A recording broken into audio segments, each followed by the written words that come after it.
Bem-vindos ao Desvendando o Código. Olá! Hoje a gente vai desenvolver um material super interessante, sabe? Sobre como a inteligência artificial, principalmente esses modelos gigantes de linguagem, pega informações e usa ferramentas do mundo real. Ah, sim. E, tradicionalmente, a forma de fazer isso sempre foi, APIs, né? Exatamente. As APIs são meio que as veteranas nessa ponte. Só que parece que tem um nome novo surgindo com força aí. Tem sim. O tal do Protocolo de Contexto de Modelo, o MCP. É um padrão aberto, lançado aí no fim de 2024.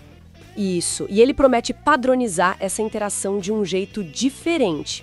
Então, a nossa missão aqui hoje é essa: descomplicar o que são as APIs, o que é esse MCP e como eles se relacionam nesse universo da IA. Vamos nessa? Com certeza, vamos lá. Beleza, começando pelo arroz com feijão.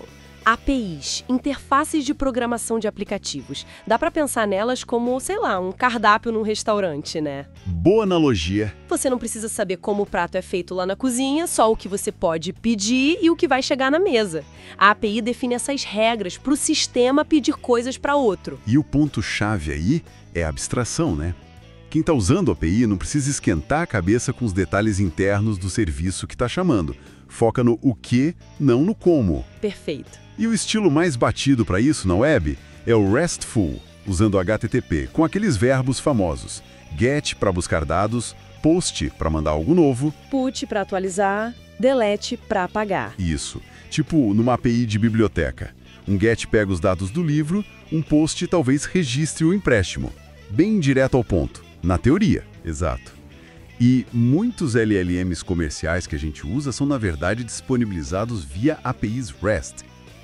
E os agentes de IA também usam APIs para fazer buscas na web, agendar coisas. Certo. E é aí que o jogo começa a mudar um pouco. E o MCP entra. Ele foi desenhado especificamente pensando nessas aplicações de LLM, sabe? Especialmente os agentes de IA que precisam interagir com dados e ferramentas externas de um jeito mais dinâmico. Ah, então ele é mais focado para IA mesmo. Exato. A analogia do USB-C que você mencionou antes é perfeita. O USB-C padronizou como a gente conecta, sei lá, um HD externo ou um monitor no Note, não importa a marca. O MCP quer ser esse USB-C para conexão entre a IA, o LLM e as ferramentas ou dados externos. Interessante.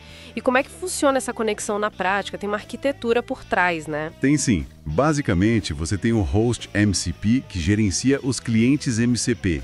Esses clientes usam o protocolo MCP para falar com os servidores MCP. E são esses servidores que de fato oferecem as capacidades do mundo real para a IA. Capacidades. Essa palavra parece importante aqui.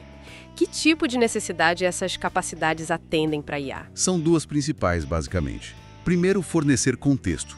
Isso significa dar para a IA informações relevantes, tipo o conteúdo de um arquivo, dados de um cliente num banco de dados, sabe? Informação. Entendi. Contexto. E a segunda? A segunda é habilitar o uso de ferramentas. Permitir que a IA faça coisas, execute ações, tipo mandar um e-mail, criar um evento na agenda, controlar um dispositivo. Ação no mundo real. Legal.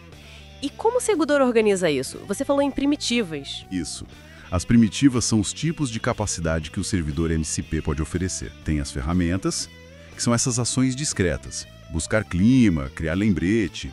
Ok. Tem os recursos, que são mais para consulta de dados, tipo arquivos, tabelas de banco, coisas que a IA pode ler. E tem até modelos de prompt, que são tipo sugestões de como a IA pode pedir as coisas para aquele servidor. Nossa, bem estruturado. Mas o que mais me chamou a atenção lendo sobre isso foi a tal da descoberta dinâmica. Isso parece ser um diferencial grande, né? É gigantesco. É uma das maiores sacadas do MCP, sem dúvida. O cliente MCP pode simplesmente chegar para o servidor e perguntar: e aí, o que você consegue fazer? Assim, na hora. Na hora.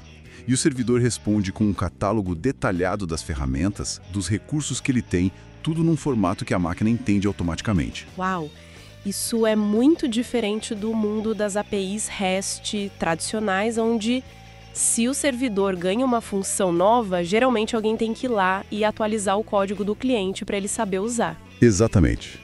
Pensa no impacto. Um agente de IA pode começar a usar uma nova ferramenta interna da empresa ou um novo serviço online, assim que ele fica disponível no servidor MCP, sem precisar que um desenvolvedor reescreva ou reimplante o código do agente. É uma adaptação automática, então. Perfeito. Essa capacidade de adaptação em tempo real acelera demais o desenvolvimento e a utilidade das aplicações de IA. Faz todo sentido. E além dessa descoberta, tem a questão da interface em si ser padronizada, certo? Porque com a API REST, cada uma tem seu jeito, seus endpoints, autenticação. Exato. É outra vantagem crucial. Todo servidor MCP fala a mesma língua. Usa o mesmo protocolo, baseado em JSON RPC 2.0, que é um padrão bem estabelecido para a comunicação entre sistemas.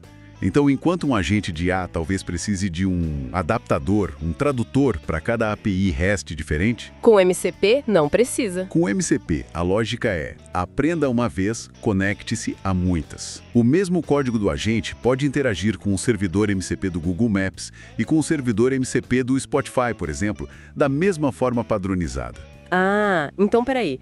A ideia não é que o MCP vai substituir todas as APIs que existem? Não, de forma alguma. E esse é um ponto super importante para não haver confusão. MCP e APIs não são adversários, eles são camadas complementares. Camadas? Como assim? Muitos servidores MCP, na prática, funcionam como um invólucro, um wrapper inteligente em volta de APIs tradicionais já existentes. Ah, entendi. O servidor MCP recebe a chamada no formato padrão MCP, e aí por baixo dos panos ele traduz aquilo para a chamada na API nativa do serviço, seja ela REST, gRPC, SOAP e o que for. Tipo o exemplo do servidor MCP do GitHub que a gente viu. Ele oferece umas ferramentas mais fáceis para IA usar, tipo criar um repositório, mas por dentro ele está chamando a API REST normal do GitHub para fazer isso. Exatamente esse o espírito. O MCP cria uma camada de interface mais amigável, mais dinâmica, mais padronizada para IA, mas aproveitando toda a infraestrutura e funcionalidade que as APIs existentes já oferecem. Nossa, agora clareou muito. E parece que esse ecossistema está crescendo, né? Já tem servidor MCP para conectar com sistema de arquivo, Google Maps, Docker, Spotify, fontes de dados de empresas. Tá sim, tá crescendo rápido. Isso facilita muito a vida de quem está construindo agentes de IA, porque padroniza essa integração com o mundo externo. Que legal! Então, para a gente fechar a análise, acho que a ideia central é essa. O MCP está surgindo como um padrão aberto, bem promissor, para simplificar e unificar como a IA interage com ferramentas e dados externos. Ele não elimina as APIs, mas constrói sobre elas, oferecendo uma camada mais dinâmica, adaptável e feita sob medida para as necessidades da IA moderna. Excelente resumo. Nossa, foi uma conversa muito esclarecedora. Queria agradecer demais a todo mundo que acompanhou a gente nessa exploração aqui no Desvendando Código. E um abraço super especial para o pessoal que ouve a gente de fora do Brasil. Muito obrigada. Valeu mesmo, pessoal. E fica aí uma provocação para a gente pensar, né? Com padrões como o MCP, tornando essa interação da IA com o mundo tão mais fluida, tão mais adaptável, como será que a própria natureza dessa interação vai evoluir nos próximos anos? Que novas possibilidades que isso realmente abre para o nosso dia a dia quando essa barreira de comunicação diminui tanto? Ótima pergunta para a gente levar. Esse foi o Desvendando Código. Até a próxima!